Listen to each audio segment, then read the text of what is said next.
Bonjour et bienvenue dans cette vidéo où aujourd'hui je vais vous parler d'une méthode que j'ai découverte il y a pas longtemps pour organiser ses tâches au quotidien avec deux techniques et en fait ça va être surtout pour être plus productif au travail, on va dire, parce que c'est pas forcément une méthode qu'on va utiliser pour gérer sa vie, forcément sa vie personnelle. Bien qu'on puisse faire les deux, mais c'est vrai que c'est vraiment ici pour être efficace, surtout par rapport à son travail, pour éviter d'être déconcentré, parce que vous savez qu'aujourd'hui le problème c'est la déconcentration, c'est les écrans, c'est les coupures intempestives, que ce soit à cause du téléphone, des emails, des notifications qu'on reçoit sur les réseaux sociaux, tout ça, ce qui entraîne une déconcentration, une faute d'attention énorme, et ce qui fait que c'est difficile aujourd'hui de rester concentré sur les tâches qu'on doit faire, surtout si on a un travail, si on est indépendant, parce que c'est vrai quand on est employé, on est déjà dans un cadre, si on travaille dans un bureau avec des collègues, tout est là pour nous inciter à travailler. En fait, on est dans l'ambiance du travail avec des gens. Tout est là pour nous concentrer vraiment sur le professionnel. Par contre, quand on est indépendant, qu'on est tout seul, c'est pas si évident que ça de s'organiser. C'est vrai qu'il y a de plus en plus de gens aujourd'hui qui travaillent en freelance, donc des gens qui travaillent chez eux, qui ont juste un ordinateur, mais c'est souvent assez compliqué au niveau discipline. J'en connais quelque chose puisque j'ai travaillé dessus pendant des années. J'ai fait d'ailleurs d'autres vidéos sur ce thème-là sur la chaîne. Enfin, si vous me suivez, vous le savez. Voilà, donc moi c'est un domaine qui me passionne. Et puis j'essaye un petit peu de regarder différentes stratégies, différentes méthodes, parce qu'on n'est pas tous pareils, on fonctionne pas tous de la même manière. Il y a des gens qui préfèrent une méthode à une autre pour des raisons souvent qui nous échappent, c'est comme les goûts et les couleurs, j'allais dire. Donc aujourd'hui, moi, je vais je vais pas vous présenter un logiciel de tâches traditionnel, parce que c'est pas du tout, la méthode est pas du tout orientée vers ça. Vous savez, j'en ai parlé déjà, j'avais fait des vidéos sur des logiciels de tâches. Et là, ça va pas être pareil. On va parler vraiment d'une autre méthode qui s'appelle. Alors, en fait, c'est deux techniques qui vont travailler ensemble. La méthode donc du Kanban. Alors, je sais pas si ça se dit comme ça en japonais. C'est un terme japonais. C'est si on va voir. Donc, le Kanban, c'est quoi? Le Kanban, c'est un terme japonais qui désigne la méthode de gestion de production déployée à la fin des années 50 dans les usines Toyota. Voilà, donc c'est vous dire que c'est quand même quelque chose d'efficace, parce que je pense que les Japonais n'auraient pas, si c'est Toyota qui l'utilise, c'est que derrière ça doit donner vraiment beaucoup de résultats. Moi je fais que vous la présenter ici, je l'utilise pas, moi j'ai un autre système de fonctionnement. Si vous voulez d'ailleurs aller voir, je mets le lien en dessous de la vidéo. J'utilise pas cette méthode-là, par contre je le fais vraiment pour la proposer aux gens qui seraient intéressés. Donc c'est quoi cette méthode de gestion de production? Elle est extrêmement simple, et c'est ça qui fait justement toute la force du truc, c'est que souvent tout ce qui est trop compliqué, ça donne pas forcément de résultats. Souvent ce qui est le plus efficace, c'est ce qui est le plus simple. Donc je vais vous faire voir ça. En fait là je suis sur Google, et si je tape Kanban, on arrive sur un tableau vous allez comprendre en 2 secondes. En fait c'est c'est une méthode avec des post-it, et on peut le faire avec des post-it chez soi, contre un mur, en mettant simplement un tableau et en collant des post-it dessus. Vous n'avez même pas besoin à la limite d'avoir un outil informatique. Après c'est à vous de voir, puisqu'il y a des gens qui préfèrent les outils informatiques, et puis il y en a d'autres qui préfèrent le réel. Il y a encore des gens aujourd'hui qui utilisent du papier, des cahiers pour noter les tâches, les rayer sur une feuille, etc. Ils préfèrent ce côté un peu réel par rapport au côté virtuel qui peut c'est une question de préférence et de confort finalement d'utilisation. Donc on peut réaliser ça avec un tableau tout bête avec 3 colonnes, comme vous le voyez ici sur l'écran.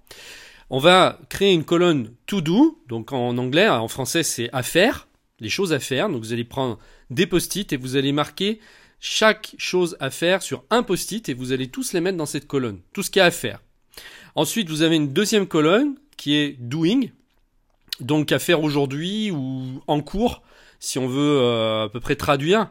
Voilà, donc ce qui est à faire maintenant ou ce qui est en train de se faire, vous les mettez donc dans cette colonne. Donc le mieux, c'est de mettre le matin, par exemple, toutes les post-it à faire. Vous allez les déplacer. Vous allez peut-être en mettre 3 maximum, par exemple, 3 maximum dans la colonne doing. Et vous allez vous concentrer sur ces 3 tâches aujourd'hui et vous n'allez faire que celle-ci. Et vous avez une dernière colonne qui est la colonne faites. Donc ce qui est déjà ce qui est fait, ce qui est terminé, toutes les tâches que vous aurez faites, vous les déplacez dans cette colonne. Ça permet d'avoir une vision très simple et globale d'où vous en êtes sans complication. Donc on peut très bien en rester là et uniquement fonctionner comme ça. Alors maintenant, ce que je vais faire, je vais vous parler d'une deuxième technique qui va pouvoir fonctionner avec celle-ci. Vous allez marier les deux et ça va donner quelque chose d'extrêmement puissant. C'est la technique du Pomodoro. Alors, qu'est-ce que c'est que la technique du Pomodoro ? Si je vais sur Google et Wikipédia, on nous dit la technique Pomodoro est une technique de planification développée par Francesco Cirillo à la fin des années 80. Cette méthode se base sur l'usage d'un minuteur permettant de respecter des périodes de 25 minutes appelées pomodori. En italien, pomodori, c'est les tomates. Donc on descend des tomates. Alors pourquoi cette image de tomate ? Tout simplement parce que vous savez, les minuteurs qu'on achète souvent sont sous forme de tomates. C'est les minuteurs qu'on met dans les cuisines pour préparer à manger. Ces minuteurs sont souvent sous forme de tomates. Enfin voilà, c'est une image. Donc on va descendre des tomates. C'est-à-dire, on va faire des périodes de 25 minutes sur lesquelles on va se concentrer à fond sur la tâche sur laquelle on est en train de travailler sans interruption. C'est-à-dire que peu importe ce qui se passe, même si, peut-être pas s'il y a le feu ou si vous avez une inondation, il faudra peut-être arrêter votre Pomodoro. Non, je fais exprès, je rigole, mais en fait, normalement, vous devez, une fois que vous êtes parti sur ces 25 minutes, ne pas être dérangé. Vous devez rester concentré sur ces 25 minutes. Sinon, si vous l'arrêtez, c'est ça la règle du jeu. C'est un peu comme un jeu. C'est ça qui est marrant, c'est qu'on se prend au jeu et finalement, ça devient, c'est plus facile finalement d'avancer après quand c'est ludique, j'allais dire. Donc, vous devez rester concentré pendant ces 25 minutes sans interruption et si vous avez une interruption, eh bien vous devez recommencer à zéro. Le Pomodoro ne compte pas, vous recommencez à zéro. Toutes les 25 minutes, vous devez marquer une pause, que vous ayez terminé ou pas votre tâche, vous arrêtez, vous prenez 5 minutes de pause et vous rattaquez un autre Pomodoro de 25 minutes. Ensuite, à la fin de ce deuxième Pomodoro, vous arrêtez au bout de 25, vous reprenez une pause de 5 minutes et vous faites ça 4 fois. C'est-à-dire, vous avez 4 périodes de 25 minutes interrompues donc avec une pause de 5 minutes entre chaque. Et à la fin du 4e Pomodoro, vous allez marquer une pause d'1 quart d'heure, voire de 30 minutes. Donc en gros, on va dire qu'un Pomodoro dure 25 minutes, mais il fonctionne par 4. Donc pour une période d'environ 2 heures. C'est-à-dire 25... oui, c'est ça, parce que si on compte les pauses, on arrive à ça. Et toutes les 2 heures, après, vous prenez une pause plus longue. Donc ici, vous avez 2 techniques qui vont vous permettre d'avancer vraiment, si vous travaillez, d'être extrêmement productif et concentré. Et je vous assure, moi, pour avoir testé beaucoup de méthodes, il n'y a rien de tel que de faire peu de tâches à la journée, c'est-à-dire se concentrer sur 2 ou 3 tâches et on va vraiment se concentrer à fond dessus plutôt que d'en avoir une multitude. Et la deuxième chose, c'est de créer des blocs horaires, des blocs de temps dans lesquels on va se concentrer. Alors moi après, je l'ai essayé, la méthode Pomodoro, je la connais, je l'ai déjà utilisée. Pour moi, elle est assez frustrante parce que 25 minutes, je trouve que c'est trop court. Alors, pourquoi 25 minutes ? Parce que les études ont prouvé que c'était le maximum de temps qu'on pouvait rester concentré à fond sur une tâche. Après 25 minutes, notre concentration commence à décroître. Donc c'est pour ça qu'on a besoin de marquer des pauses de 5 minutes à chaque fois. Et il y a d'autres études aussi qui montrent que on est efficace dans une journée environ que 4h30. Voilà. Donc c'est pour ça que la fameuse journée telle qu'on la connaît, métro boulot dodo, hein, qui consiste à travailler 7 ou 8 heures par jour, c'est pas du tout la meilleure, parce que c'est des études qui ont été faites, hein, c'est prouvé qu'on ne peut pas être on peut être au top dans une journée que pendant 4h30. Au-delà de ces 4h30 de concentration, après l'efficacité décroît. Donc finalement, vaut mieux travailler peu, mais bien, parce que souvent, on est interrompu, on croit qu'on travaille, et puis c'est pas toujours le cas. C'est souvent d'ailleurs pas le cas. Hein. Il suffit pas d'être devant un ordinateur et de dire je vais rester là pendant 8 heures à regarder des écrans, à aller surfer un peu partout, en étant complètement déconcentré, en passant d'un écran à l'autre. Ça sert strictement à rien. On peut être plus efficace en travaillant que 2 heures dans une journée. Et moi, je vous dis, c'est basé sur mon expérience, et je peux vous dire qu'aujourd'hui, je travaille beaucoup moins qu'avant, ça n'a plus rien à voir. Souvent, je concentre tout sur la matinée. Je peux dépasser un peu sur l'après-midi, mais rarement plus. C'est-à-dire que pour moi, ma journée, elle est terminée à 2 heures ou 3 heures de l'après-midi. Après, je fais autre chose. Je fais pas forcément rien, mais ça va être des choses qui vont demander moins de concentration, qui vont être plus détendu. Voilà. Mais testez la méthode. Et moi, ce que je vous disais tout à l'heure, c'est que 25 minutes, pour moi, c'est trop court, parce que quand on est plongé, c'est mon avis personnel, il y en a d'autres qui trouveront peut-être que c'est très bien comme ça, mais quand j'enregistre une vidéo, par exemple, tiens, là, je suis en train d'enregistrer une vidéo, cette vidéo peut durer plus de 25 minutes, elle peut durer une demi-heure, 3/4 d'heure, et je vais moi, quand je suis lancé dans le truc, j'ai pas forcément envie d'interrompre la tâche au bout de 25 minutes si j'ai pas terminé. Je trouve ça frustrant. Donc moi, ce que je vous propose de faire, c'est d'adapter cette méthode, de pas exactement l'appliquer telle quelle, mais de voir la durée qui vous correspond le mieux, et peut-être d'étendre cette période et de la doubler, pourquoi pas jusqu'à 50 minutes ou 1 heure, et de travailler par période d'1 heure. Et puis vous voyez ce que ça donne. Après, il y a des tâches qui sont plus fatigantes que d'autres. Hein, c'est-à-dire que y a des tâches qui demandent peut-être plus d'intensité et on va être fatigué plus rapidement. Donc à ce moment-là, 25 minutes, ça va être parfait. Mais il y a des tâches qui sont créatives, où on est dans le flow, et c'est dommage de couper cette inspiration quand on est lancé à fond, quoi. Donc c'est pour ça, il faut tester un petit peu plusieurs durées. Il faut essayer de voir. Par contre, ce qui est sûr et certain, c'est que le fait vraiment de prendre des périodes de temps, de poser des blocs horaires et de se tenir à l'intérieur de ces blocs, c'est ça qui va vraiment vous faire avancer, et c'est là-dedans que vous allez être le plus efficace au quotidien. Donc faites des blocs horaires, mettez 2-3 blocs horaires, essayez de ne pas dépasser 5-6 heures dans la journée, hein. Ces blocs ne doivent pas dépasser 5-6 heures.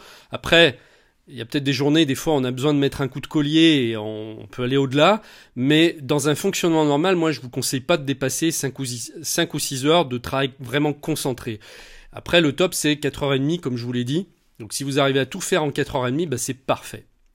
Voilà, alors ce que je vous propose, c'est j'ai préparé une deuxième vidéo où je vous explique comment faire pour gérer ça avec des outils informatiques. J'ai découvert un service en ligne, c'est pas un logiciel, ça s'installe pas sur l'ordinateur. C'est que moi j'adore ça, tout ce qui n'a pas besoin de s'installer. Moi j'adore ce qui est online, où il n'y a pas besoin d'installer de trucs. C'est parce que comme ça on peut l'utiliser aussi bien sur un PC, sur un Mac, sous Linux, voilà, peu importe, du moment qu'on a une connexion internet.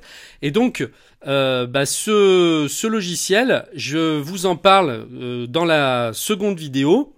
Si vous voulez le découvrir, je vous montre comment il marche, j'ai appris à le faire fonctionner. Je le trouve très bien, et surtout, il est gratuit dans sa version de base, mais honnêtement, ça suffit. Vous n'avez pas besoin de payer pour avoir des fonctions forcément supplémentaires.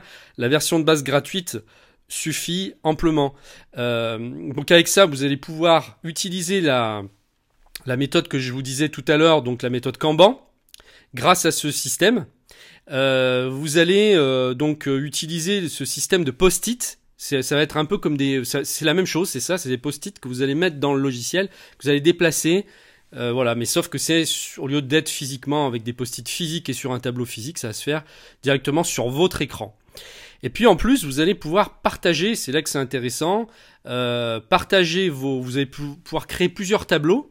et les partager avec des gens avec qui vous travaillez. Donc si vous travaillez en collaboration avec d'autres personnes, eh bien vous allez pouvoir partager ces tableaux, et dès qu'il y en a un qui va faire une modification, par exemple si vous allouez une tâche à quelqu'un, eh bien ça va se modifier en temps réel. Dès qu'elle va la traiter, vous allez le savoir, ça va s'afficher, vous allez voir les modifications sur votre tableau à vous en même temps. Voilà. Donc c'est vraiment un outil qui est très bien pour travailler en plus en collaboration. On peut l'utiliser tout seul, mais il est puissant pour travailler aussi en collaboration. Donc voilà, je vous propose de regarder tout ça, je vous fais la présentation.